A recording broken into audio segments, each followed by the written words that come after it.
Good afternoon, and what is a mild, bright and sunny day. It is Tuesday, February the 14th, and I'm in the Nook with a nice hot cup of tea.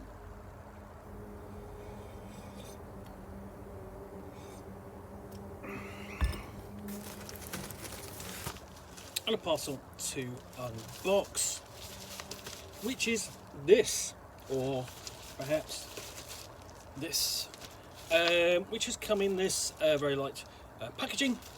And it's from Rebellion. No. Rebellion is best known, of course, as the publisher of 2000 AD, which is the long-running weekly comic starring Judge Dredd and a host of other British comic book institutions. Now, but it has begun to expand its what it does into the gaming sphere, including role playing. So let's open this up. See what we've got here. This doesn't want to open up easily, so.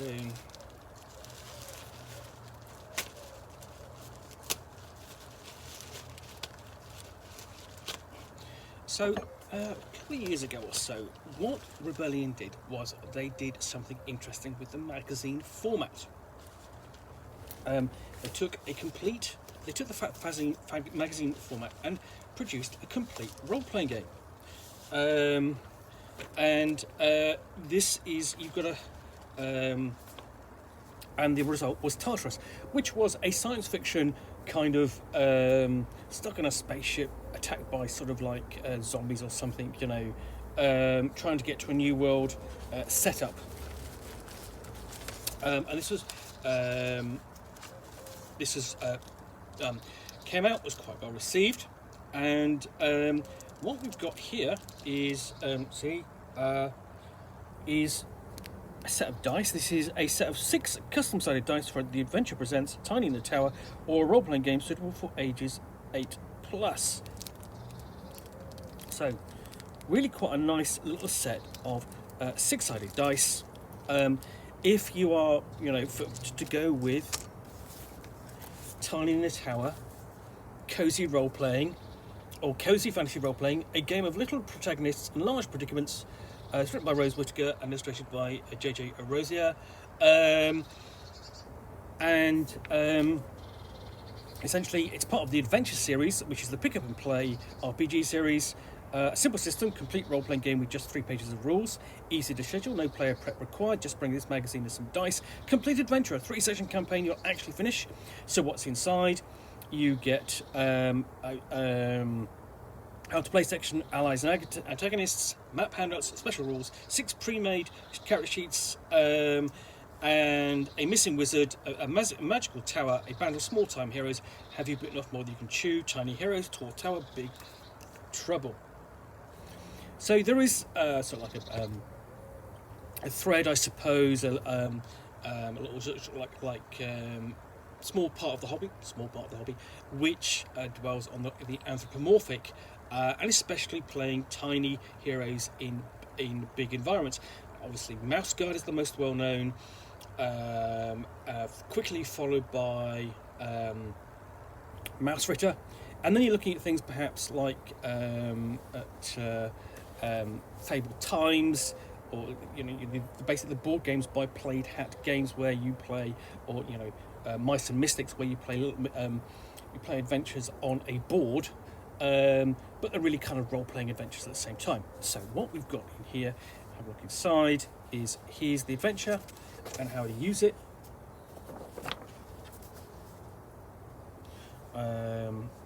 Tiny in the Tower, running the game, chapter background, discovery, and this sort of like, you do need to pull this apart, basically into its constituent parts to really get the most out of it. Okay, and you've got a section here on what the protagonists know, what they don't know, essentially, the expected and the unexpected. Location, Alchemy Lab.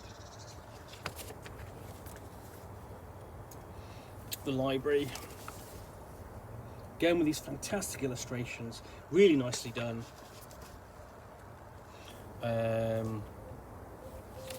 Potential hazards to be played, and then we've got the how to play section, and this promises not to be very long. So the core rules are there. Then you've got the special rules section, you know, such as resting in the tower, you know, and exploring the tower. And then we've got the section on the allies, so friendly faces. Again, there's fantastic artwork.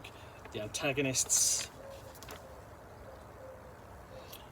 such as the ferocious felines, you know, and if you're of the size of a mouse, you do not want to run into a cat.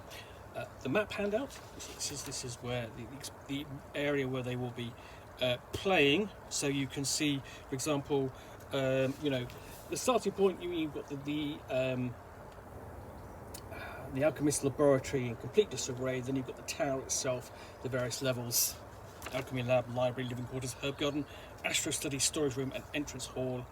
And you know, these, what you've got in each section, you have, you know, here's a very quick thumbnail description of them, illustration there, and you know, sorry, trying to get that done. Then you've got the floor plan of each location, and then the character sheets for the different characters. So these aren't necessarily anthropomorphic, but essentially you are still sort of kind of playing in a world in that kind of size where you are threatened by animals, you know, which normally you would normally not face at that size.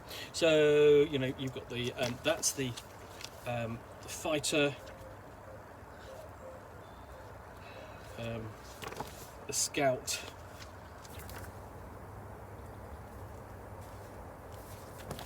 the witch,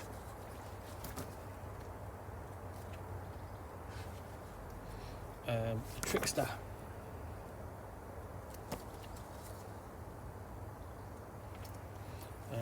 the daredevil. And there you can see a full character sheet.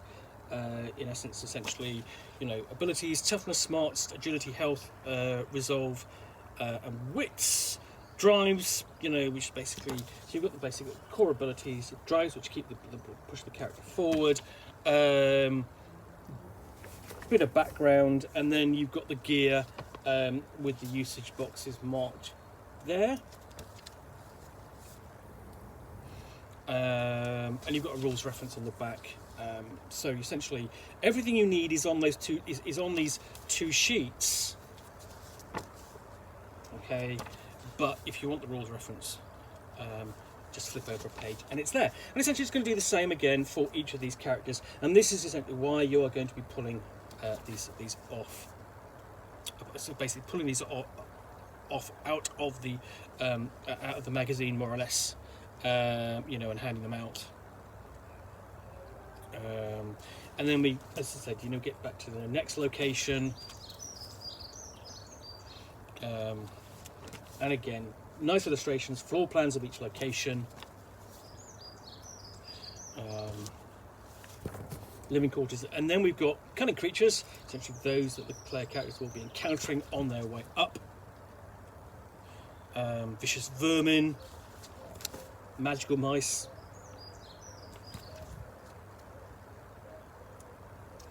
cooperative critters, and then got rules for climbing, and falling. And then for the referee, you've got detailed descriptions of the various locations in the tower. So we go into the tower, and then detailed explanation of how the rules work. Handling conflicts and how to end the chapters, because each room is going to be a chapter, I'm presuming. And then, you know, be afraid for Wistafor approaches, and I'm pretty much sure this is going to be Wistafor, the cat that you do not want to run into because of your size. Chapter 2, survival, exploring more of the tower. The herb garden, taking, you know, taking the player characters on their adventure through the tower. Ultimately to the confrontation in the astro study and the storage room, and there we've got the aftermath. So in addition We have a prologue, which is The Burglar of Brackwood.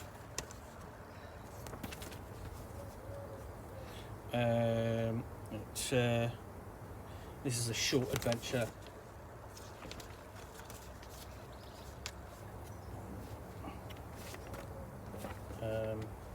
Basically, this is a sort of like the town or wilderness kind of location setting, which perhaps you could run before getting to the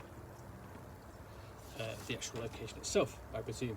But anyway, so that's everything you get in Tiny in the Tower, Cosy Fantasy Role-playing, published by Rebellion. This is a little bit different to what you would imagine that Rebellion would normally do, because essentially the last one, Tartarus, kind of touched on, was sort of a combination of science fiction and horror, which they, of course, is a track record in their comic book storytelling.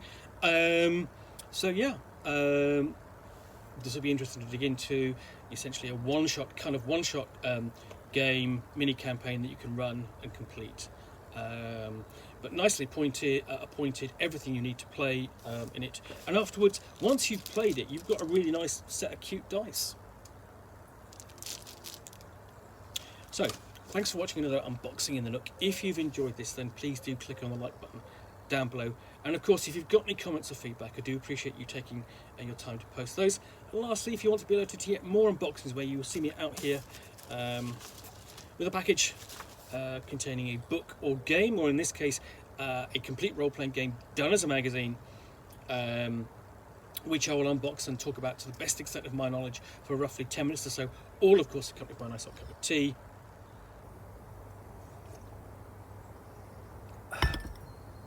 Then please do hit the subscribe button down below. Thanks again for watching another unboxing in the Nook. Be back again soon with another one.